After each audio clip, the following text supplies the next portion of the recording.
Franck Ferrand raconte sur Radio Classique.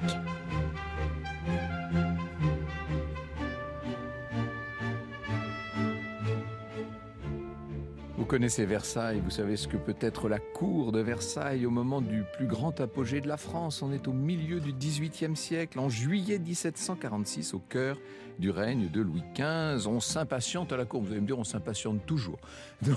Dans cet univers où tout n'est que faveur, attente, prérogatives diverses et où, disons-le, les distractions ont tendance à diminuer, on s'impatiente de tout. Et en l'occurrence, il y a une nouvelle dauphine, une jeune dauphine, elle a 20 ans, Marie-Thérèse Raphaël, elle est espagnole et son ventre a tendance à s'arrondir.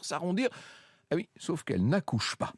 Et le roi lui-même, qui pourtant est d'un naturel extrêmement tenu, le roi lui-même, Louis XV, s'impatiente. Il voudrait quand même savoir si dès cette première naissance, le dauphin, son fils, Louis-Ferdinand, va lui donner le petit-fils de ses rêves. Arrive enfin le 18 juillet 1746, le travail commence. C'est un long accouchement, je cite le journal du duc de Luynes.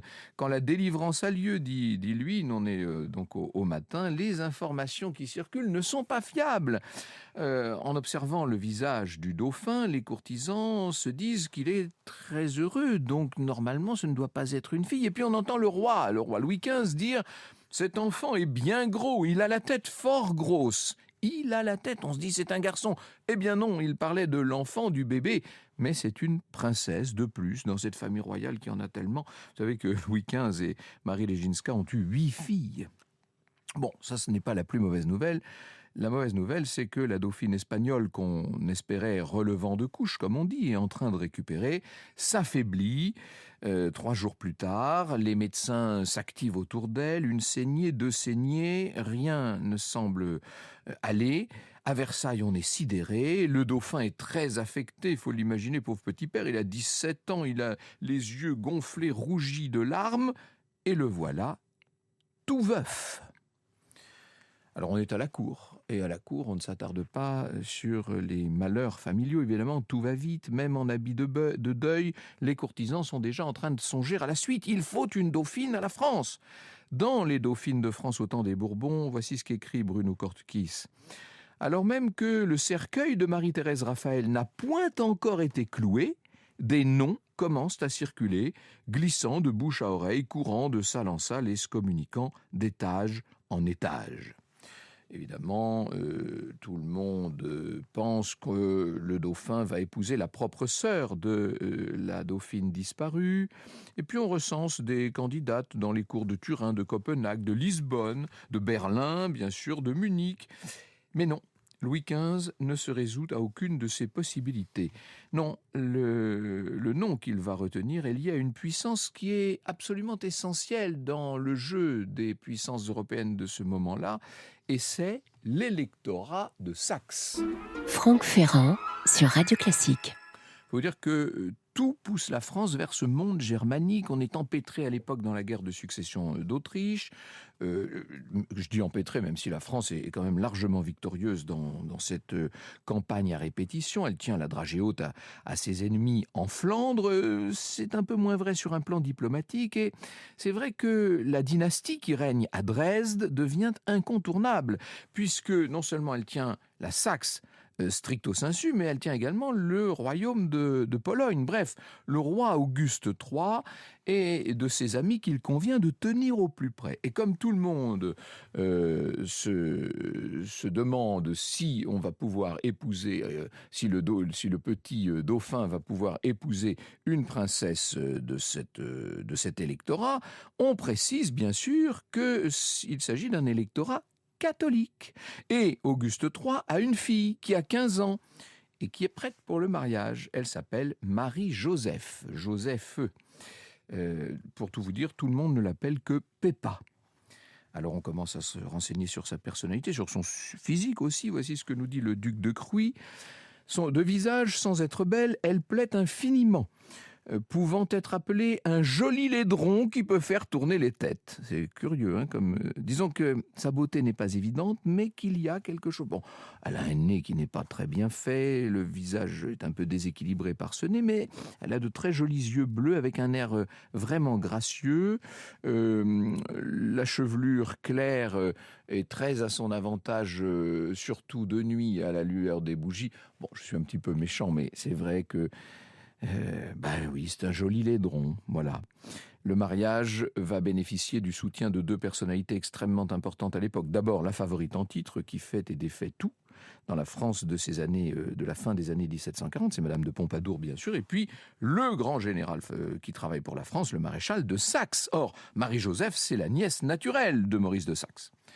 Il y a deux gros problèmes en revanche. D'abord, c'est la reine Marie Leginska qui est la fille d'un roi de Pologne détrôné, et détrônée par la dynastie de la princesse. Donc évidemment, elle n'est pas très favorable. Et ça veut dire que la reine ne va pas favoriser ce mariage. Et puis surtout, le fils de la reine, c'est-à-dire le dauphin, le principal intéressé, n'a pas encore fait le deuil de sa première femme. Et vous pouvez compter sur sa maman pour lui dire qu'il est trop tôt pour se remarier. On ne peut pas totalement ignorer ces considérations, mais Louis XV n'est pas du genre à se laisser monter sur les pieds. Dès la fin 1746, il décide ce mariage avec Marie-Joseph et début 47, la petite princesse est envoyée vers la France. C'est un long voyage qui est toujours angoissant pour une adolescente comme ça, qui laisse tout ce qu'elle avait vécu jusqu'alors derrière elle. Vous imaginez, elle traverse la Champagne, à ce moment-là, elle subit une grande contrariété. Je cite Jean-Christian Petit-Fils. À l'étape de Nangis, une lettre destinée à sa nouvelle dame d'honneur, Madame de Branca, lui fut remise par inadvertance. Elle l'a lue. Le dauphin protestait que quelque agrément que pût avoir sa seconde femme, il n'aimerait jamais que la première. La pauvrette quitta le souper pour pleurer dans sa chambre. Triste début. Vous écoutez Radio Classique. Elle est bien malheureuse, Marie-Joseph, dans les carrosses qui l'amènent en France en cet hiver 1747. Mais l'avantage à la cour de France, c'est qu'on n'a pas le temps de s'apitoyer sur soi-même. C'est un tourbillon permanent. Et ça y est, dès qu'elle arrive vers Corbeil, une partie de la famille royale est là qui l'attend. Je cite de nouveau Bruno Cortequis. À l'apparition du carrosse du roi, Marie-Joseph quitte sa voiture afin de se jeter aux pieds de son beau-père et prononce dans un souffle « Ô sire, je demande à votre majesté de bien vouloir m'accorder son amitié ». Agréablement surpris par l'apparence de sa seconde belle-fille, ainsi que par ses manières, le roi la relève, l'embrasse sur les deux joues et lui présente le dauphin, dont l'humeur sombre et l'attitude embarrassée jettent sur la scène comme un coup de gelée. Marie-Joseph a la confirmation que son mari n'est pas du tout prêt à l'accepter. Et un peu plus tard, il y a la seconde épreuve, c'est la confrontation avec la reine, Marie Leginska, entourée de ses filles. Bon, la reine est très bien élevée et puis surtout, c'est une bonne nature, Marie. Donc, elle va faire preuve de plus d'aménité que son fils. Et comme le relève encore notre auteur, elle lance à sa nouvelle bru: voici mes filles et vos sœurs. Celle-ci, Henriette, est sage et raisonnable. Celle-là, Adélaïde, est vive, toujours gaie. Marie-Joseph a alors une réponse qui est assez désarmante. Elle dit: je prendrai donc conseil de Madame Henriette et je me divertirai avec Madame Adélaïde. Ça veut dire qu'elle commence à comprendre les codes de la cour versaillaise. Mais dès les premiers mois de ses avancées dans cette cour, la dauphine, Marie-Joseph, comprend qu'il ne va pas suffire d'avoir de la répartie et de la gentillesse. Elle découvre une cour qui est un panier de crabes effroyable, avec des clans, avec des camps. La cour est très divisée, il va falloir prendre parti. Les enfants du roi refusent la place que Madame de Pompadour a prise et très naturellement, la pieuse Pépa s'associe à cette attitude dédaigneuse vis-à-vis de la favorite. Et ça ne plaît pas du tout au roi, bien entendu. Le roi Louis XV juge de ses affections en fonction de la façon dont on considère sa favorite. Et il se dit qu'il est grand temps de parler au couple du dauphin et de la dauphine, ainsi qu'à Madame Henriette du reste. Et Marie-Joseph va devoir comprendre que à Versailles, l'essentiel, c'est de plaire au roi. C'est de plaire à son beau-père. De toute façon, elle ne va pas se battre sur trop de fronts. Sa priorité, à elle, c'est de trouver sa place auprès de ce mari qui regrette toujours tellement sa première épouse. On dit qu'il a pleuré pendant sa nuit de noces, vous imaginez? Bref, Marie-Joseph doit faire preuve de courage au risque de s'oublier elle-même. Je cite Évelyne Levert, ça fait toujours plaisir de citer Évelyne. Elle s'ingénia à gagner le cœur du prince en le faisant parler de la défunte, vantant elle-même ses qualités. Modelant sa vie sur celle du prince, elle partageait même les jeux morbides qu'il affectionnait et qu'elle détestait. Le dauphin et ses sœurs aimaient à parler de mort et de catafalques. Dans leur antichambre noire, ils se plaisaient à jouer aux quadrilles à la lueur d'une bougie jaune et se disaient avec délice « Nous sommes morts ». Oui, c'est de drôles de jeux. Bref, grâce au soutien notamment de Madame Henriette, il faut bien le dire, Marie-Joseph finit par s'accoutumer et par habituer à elle son propre mari. Elle doit composer avec la personnalité de ce mari qui n'est pas toujours très sympathique et très tatillon en termes de religion notamment.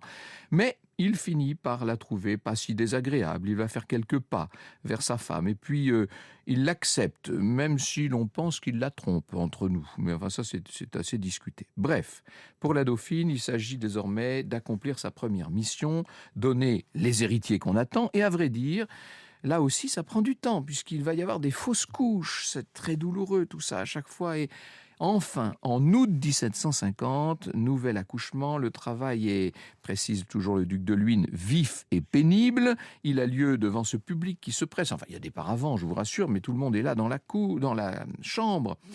Notre chroniqueur royal, là, le duc de Luynes, dit « On n'a refusé personne des gens de la cour ». C'est-à-dire que les gens sont là, qui s'entassent dans la chambre de la dauphine. Finalement, c'est une fille de France qui naît, Marie-Zéphirine. Cette fois, la dauphine au moins se porte bien. Elle souffre d'un peu d'émotion et d'étouffement. Ça, c'est pas très étonnant. Mais cette fois, le dauphin a très peur, vous voyez. Et ça va permettre de les rapprocher, ces deux-là, évidemment. Il y a toute une série de naissances à partir de là. De 1750 à 1764, Marie-Joseph va mettre au monde 3 filles et 5 fils. Vous imaginez la satisfaction du dauphin et surtout celle du roi Louis XV. Et la pauvre, la triste Pépa, comme l'appelait Gosselin le nôtre, bien, elle est épuisée, forcément. Comment ne le serait-elle pas d'autant que elle-même va veiller à l'éducation de ses enfants. Et puis il y a toutes ces obligations de cour. Il faut imaginer la vie que ça représente. En 1752, tragédie, celle qui était son amie à la cour, Madame Henriette, qui était sa belle-sœur par ailleurs, meurt à 24 ans. Et la famille royale est en pleurs. Et Marie-Joseph en première ligne. Elle écrit à sa mère « Voyez, ma chère maman, ce que sa perte doit m'avoir coûté. Et cependant, je n'ai pas osé me livrer à ma douleur et il ne m'était pas permis... il ne m'était permis que de penser à celle du roi, ne lui permettant pas de donner aucun ordre. » Pour elle, c'est le début de ce qui va être, disons-le, un véritable chemin de croix. Franck Ferrand sur Radio Classique. Elle ne pense, vous l'avez compris, qu'à son devoir. Elle veut bien faire. Elle a été élevée pour ça, cette petite dauphine allemande. Et malheureusement pour elle, les épreuves s'additionnent. En 54, elle perd son deuxième fils, le duc d'Aquitaine, à l'âge de 5 mois. Un an plus tard, c'est la petite Marie-Zéphirine dont je vous parlais qui rend l'âme. Elle venait d'avoir 5 ans. L'année suivante, au déclenchement de la guerre de 7 ans en plus, alors que le pays natal de la dauphine est submergé par les forces prussiennes, sa mère est capturée. Et d'ailleurs, elle mourra en captivité. En 1761, c'est le fils aîné, le duc de Bourgogne, qui était si brillant, si mignon, extraordinaire, qui disparaît, terrassé par la tuberculose. Ce qui veut dire que c'est son petit frère, Berry, qui va devenir dauphin. C'est lui qui régnera plus tard sous le nom de Louis XVI. Et puis derrière, il y a Provence et puis il y a Artois. Bref, à 2 ans de là, nouveau drame. Le père de Marie-Joseph, Auguste III, rend également son dernier souffle et dans la tombe, il est suivi quelques semaines plus tard par son propre fils, Frédéric IV. Vous voyez à quel point pour Marie-Joseph tout ça est terrible. Elle a une consolation quand même, c'est que son mari s'est rapproché d'elle. Il a la bonne trentaine maintenant, Louis-Ferdinand.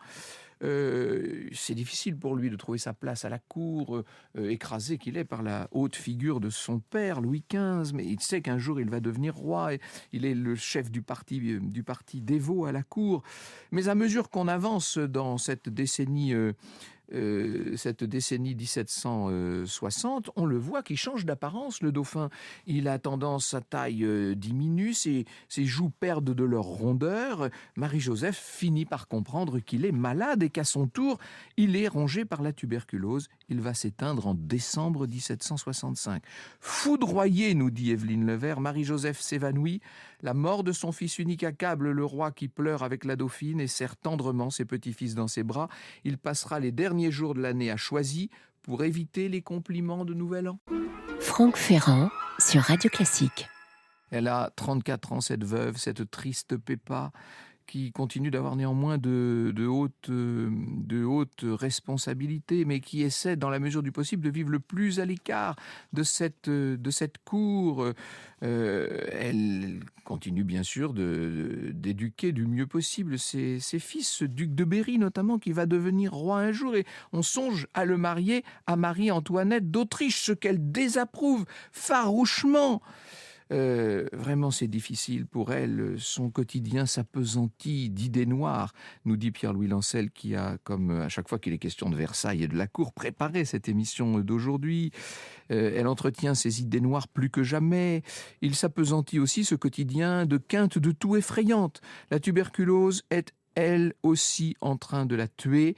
Son corps ne la soutient pas longtemps et déjà début mars 67, l'inconsolable veuve est en train de se préparer à partir. Je cite Bruno Cortequis. Le 13, le cardinal de Luynes, voyant la dauphine au moment de s'éteindre, murmure à son oreille: « Réjouissez-vous, madame, vous allez en échange d'une vie passée dans la tristesse et dans les larmes, commencer un règne éternellement heureux. » Il est donc temps. À 7h45 du soir, quand la poitrine de Marie-Joseph de Saxe finit par se soulever, le duc de Berry note dans un de ses fameux petits carnets, le duc de Berry, c'est donc celui qui bientôt sera le roi Louis XVI, « Mort de ma mère à 8h du soir ». Ce futur Louis XVI, à l'époque, il n'a que 12 ans. Ses frères ont 11 et 9 ans. Après la Révolution, ils seront l'un Louis XVIII et l'autre Charles X. Vous écoutez Radio Classique.